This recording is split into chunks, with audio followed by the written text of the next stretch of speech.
Ah, ce titre délicieusement putaclic, hein, et puis la miniature qui va bien avec, mais malheureusement, c'est vrai. Bon, ok, sauf la miniature qui est un petit peu du fake, mais c'est ce qui aurait pu arriver. Donc j'avais pas forcément prévu de faire cette vidéo, mais hier matin, Bon, je vais pas vous la faire en version méga détaillée, hein, sinon il y en a pour la journée. Et en fait, je voudrais profiter de cette vidéo, de cette histoire là, pour vous causer d'un truc un petit peu plus intéressant.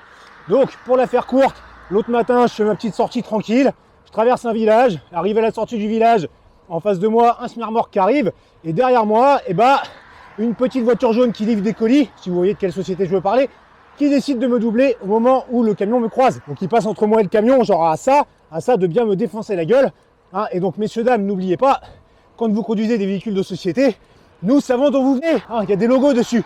Et même que sur les voitures, truc de ouf, il y a des plaques d'immatriculation. Petit numéro que j'ai eu le temps de noter. Donc je comptais passer à la société de ce monsieur pour aller discuter un petit peu et régler cette affaire. Pas de chance pour lui, je suis retombé dessus 500 mètres plus loin. Donc je me suis arrêté pour lui expliquer tout le bien que je pensais de sa conduite. Clairement, j'ai pas été tendre, hein, mais je pense que voilà, le message est passé. Maintenant, mec, t'avais pas l'air d'être le gros con de base, t'avais même l'air d'être plutôt sympa, mais je pense que tu comprendras pourquoi j'étais un petit peu énervé. Hein. Enfin bon, si jamais tu vois cette vidéo, envoie-moi un petit message. On ira se boire une bière et puis on en discutera tranquillement. Hein. Bon voilà pour la petite histoire. Et si je dis encore dans le titre de cette vidéo, c'est parce que bien sûr ce n'est pas la première fois qu'un truc comme ça arrive. En fait ça arrive quasi à chaque sortie vélo. Et là en cas d'accident, si c'est pas la mort tout de suite sur le coup, c'est juste un coup à finir en fauteuil ou je ne sais quoi. Et pour les gens là qui doublent comme ça, faut vous dire que là à ma place, donc moi déjà je suis pas un grand cycliste, hein, mais ça aurait pu être un gamin qui maîtrise encore moins bien son vélo, ou même ça pourrait être votre mère, votre père, votre frère, votre soeur, votre tante, votre cousin, votre oncle, votre grand-père, votre grand-mère, enfin je ne sais pas, hein, votre meilleur pote, n'importe, ça pourrait être quelqu'un que vous connaissez. Et donc là, en cas d'accident, en plus de bousiller la vie de quelqu'un, hein, que ce soit la mort ou un handicap, c'est aussi votre vie que vous bousillez, parce qu'en fait, vous allez avoir ça sur votre conscience toute votre vie, puis vous allez payer pour ça toute votre vie. Donc enfin, je sais pas, tout ça, pourquoi? Pour quelques secondes, pour quelques centimètres, hein. Je vous rappelle que le code de la route, il dit qu'en ville, il faut un écart d'1 mètre pour dépasser, et que hors agglo, c'est 1,50 m. Et au-delà du cadre réglementaire, mais c'est juste une question de bon sens. Et là, jusqu'à maintenant, moi j'ai eu de la chance, il m'est encore rien arrivé, mais c'est pas le cas de tout le monde. Il faut bien se dire que quand vous doublez comme ça quelqu'un d'aussi près, le mec ou la nana qui est sur le vélo, il peut se retrouver à faire un écart pour n'importe quelle raison. S'il y a du vent, on a vite fait de se déporter. Quand vous dépassez, surtout avec un gros véhicule, ça fait une sorte d'aspiration. Donc voilà, il peut y avoir un nid de poule sur la route, il peut y avoir du verre. Il y a des caisses de raisons pour lesquelles il y a moyen de faire un écart. C'est pour ça que faut laisser un petit peu de place, quoi. Et c'est encore pire quand un véhicule arrive en face, parce que là, du coup, vous, en plus, vous êtes en sandwich entre le vélo, l'autre véhicule. S'il y a un écart d'un côté ou de l'autre, c'est tout le monde qui est au tas. Et puis, il y a un truc que je me dis, là, c'est on attend bien pour doubler un tracteur ou une voiture sans permis ou genre de truc qui va pas très vite.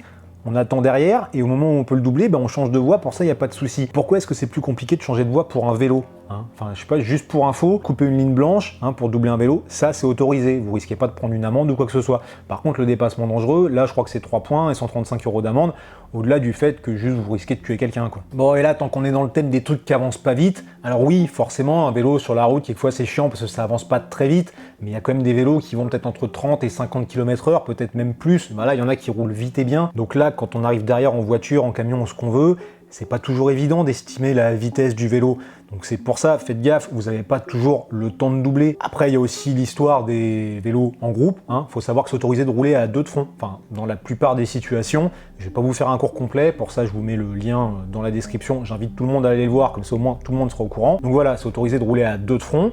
Maintenant, si un véhicule arrive derrière et qu'il veut dépasser, qu'il estime qu'il n'a pas la place, il doit avertir qu'il veut le faire. Pour ça, un petit coup de klaxon et les vélos doivent se remettre en file. Et après, il y a toujours le problème que, comme d'hab, il y en a qui respectent pas le truc. Donc oui, il y a des groupes de vélos qui roulent en paquet comme des grosses merdes. Et voilà, donc forcément, ça peut faire tâche, ça aide pas. Et donc pareil, j'en vois plein qui vont arriver en disant « Oui, mais de toute façon, les vélos, vous faites n'importe quoi, nanani, nanana. » Oui, il y en a, et je suis le premier à gueuler pour ça. Il y a des gens en vélo qui vont brûler les feux rouges, qui vont cramer les stops, qui vont prendre les sens interdits, qui vont prendre les trucs réservés aux piétons. Alors que pour ça, je sais pas, c'est pas compliqué, tu descends de ton vélo, tu deviens un piéton. C'est juste que tu as une sorte de bagage, quoi. Donc il y a ça, il y a le fait de rouler sur les trottoirs, il y a même ceux qui prennent les pistes cyclables à contresens. Je sais pas, il y a une flèche par terre, quand même pas compliqué de voir que t'es pas dans le sens de la flèche. Donc voilà, il y a plein de choses qui font qu'en fait tout ça, ça entretient cette guéguerre entre les automobilistes et les cyclistes, bêtement, et même que ce qui est marrant quelquefois, c'est qu'en fait ces gens qui font de la merde en vélo,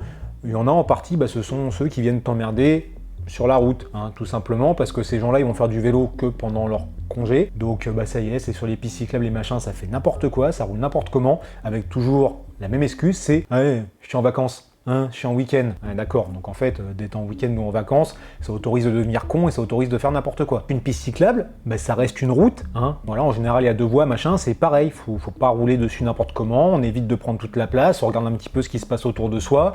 Ça n'empêche pas, je sais pas, genre si on veut doubler, on regarde derrière, hein, c'est tout con, mais ça peut éviter des petits soucis.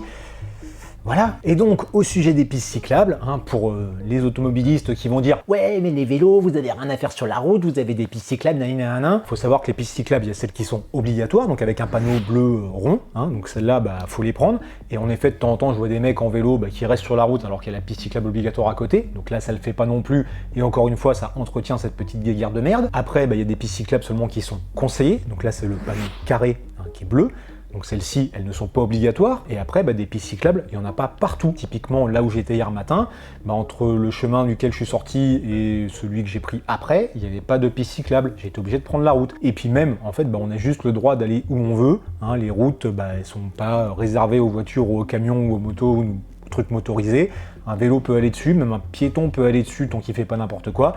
Voilà. Bon, bien sûr, sauf exception, il y a partout des voies qui sont réservées à tel type ou tel type de véhicule. Il y a des endroits les voitures n'ont pas le droit d'y aller, des endroits les vélos n'ont pas le droit d'y aller.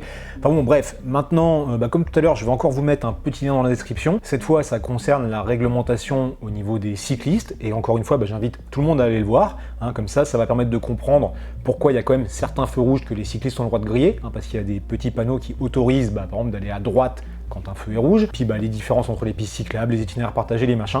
Donc voilà, allez voir, ça sera intéressant et ça serait cool que tout le monde respecte ça. Allez, on va finir par un petit mot pour les piétons, hein, parce qu'à la base, en fait, on est tous piétons, en plus de pouvoir être parfois conducteurs et ou cyclistes. Et donc, quand je dis piétons, c'est aussi bien les gens qui marchent que les gens qui courent. Donc déjà, faut savoir, et là je pense que tout le monde le sait, que de base, le piéton, il est toujours prioritaire. Donc genre pour traverser une route, il faut s'arrêter, laisser passer le piéton.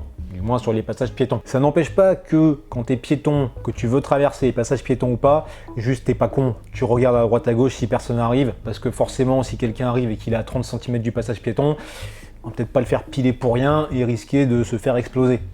Juste, voilà. Bon, par contre, j'encourage tout le monde à anticiper le truc, à regarder un petit peu si quelqu'un risque pas de traverser, hein, et de s'arrêter, y compris les vélos. Parce que là, les vélos qui s'arrêtent pour laisser passer les piétons, j'en vois pas beaucoup. Ensuite, tout comme il y a des endroits qui sont interdits pour les vélos, il y a des endroits qui sont interdits pour les piétons, hein, notamment des pistes cyclables. Donc quand vous allez marcher là-dessus, vous étonnez pas si ça gueule, vous avez juste rien à faire là. Après, il y a des pistes cyclables, bien sûr, où c'est autorisé. Et moi, personnellement, j'en ai rien à taper, hein, que les gens aillent sur les pistes cyclables ou les machins. Le seul truc, c'est il faudrait que chacun se respecte un petit peu. Hein, et genre, quand on est à pied sur une piste cyclable, on se dit bien qu'il y a des vélos qui peuvent arriver ou quoi, donc on évite de s'étaler sur toute la largeur et de prendre toute la place. Hein, c'est aussi valable pour les groupes de vélos ou n'importe quoi. Encore une fois, au-delà des questions de réglementation et tout, c'est juste du bon sens, de la logique, et un truc tout con, qu'on marche sur une piste cyclable ou sur une route, on marche du côté gauche. Donc, face à ce qui peut arriver, à partir du moment où tout le monde peut se voir, tout le monde peut se comprendre et tout le monde peut réagir en fonction. Voilà, c'est tout bête. Et pour ceux comme ça qui marchent sur les pistes cyclables et qui prennent toute la place, juste pensez à un truc. Est-ce que vous alliez faire une petite balade à pied tranquille au milieu de l'autoroute? Je pense pas. Bon après, pour celles et ceux qui ont un chien, alors là le chien pareil, ça c'est un truc qui m'éclate. Quelquefois quand on est en train de courir, on est en train de faire du vélo, on arrive derrière des gens qui promènent leur chien, qui ont lâché leur chien, c'est très bien, le chien faut qu'il se balade, il fait sa vie, y a pas de souci là-dessus. Juste, c'est à vous de faire attention à votre chien, c'est pas aux autres, c'est votre chien. Alors oui, quand on arrive, on va y faire attention, parce qu'on n'a pas non plus envie de se taper le clébard, mais voilà, laissez-le vivre sa vie, parce que si vous attendez le dernier moment, toujours pour le rappeler, comme c'est souvent le cas, et qu'est-ce qui se passe? C'est que le chien, quand vous le rappelez, il va traverser la route. Parce que je ne sais pas pourquoi, souvent le chien est de l'autre côté. Donc il va traverser la route, ou la piste cyclable, ou le chemin, peu importe. Et donc c'est là qu'on risque de se le taper. Et après vous gueulez, ouais, faut pas arriver vite, faut faire attention, nanana. Non, c'est juste à vous d'être moins con, et soit vous gérez votre chien, soit vous le laissez de son côté. Et voilà, et comme ça tout le monde y sera content, parce que dans l'absolu, le chien lui il a rien demandé, et personne n'a envie de le déglinguer, et lui il a pas envie de se faire déglinguer non plus. Et un dernier truc pour les piétons, et pas que en fait, juste arrêtez de toujours regarder vos pieds ou votre téléphone, regardez un petit peu devant vous, hein, ça évitera Comme j'ai vu l'autre jour un mec en vélo, d'ailleurs on a bien rigolé, c'était bien fait pour sa gueule. Le mec déjà il roulait sur un endroit où il n'avait pas à rouler, en battant son téléphone. Le seul truc c'est qu'il y avait un poteau devant lui. Il s'est bien pris le poteau et bon... Voilà, donc juste regardez un petit peu devant vous. Bref, voilà, j'ai dit ce que j'avais à dire, c'était pas forcément très ordonné ou tout ça, mais bon, l'idée c'est juste de dire que voilà, si chacun faisait un petit peu les choses correctement, si chacun arrêtait de se croire toujours tout seul au monde, si chacun regardait un petit peu ce qui se passait autour, et en fait ça se passerait beaucoup mieux pour tout le monde. Et ça, pas que sur la route, sur les pistes cyclables, sur les chemins, un petit peu dans la vie en général. Surtout qu'en ce moment tout le monde est un petit peu à cran, donc ça peut vite vriller pour pas grand chose. Ou juste, voilà, on peut se filer des coups de main et tout, on peut être sympa les uns avec les autres et ça sera beaucoup mieux. Voilà. Je sais pas ce que vous en pensez et on peut bien sûr en discuter tranquillement dans les commentaires. Quoi qu'il en soit, le but c'est qu'on puisse tous passer une bonne journée, profiter de ce genre de moment, de ce genre de paysage. Voilà, je vous laisse réfléchir là-dessus et je vous dis à bientôt.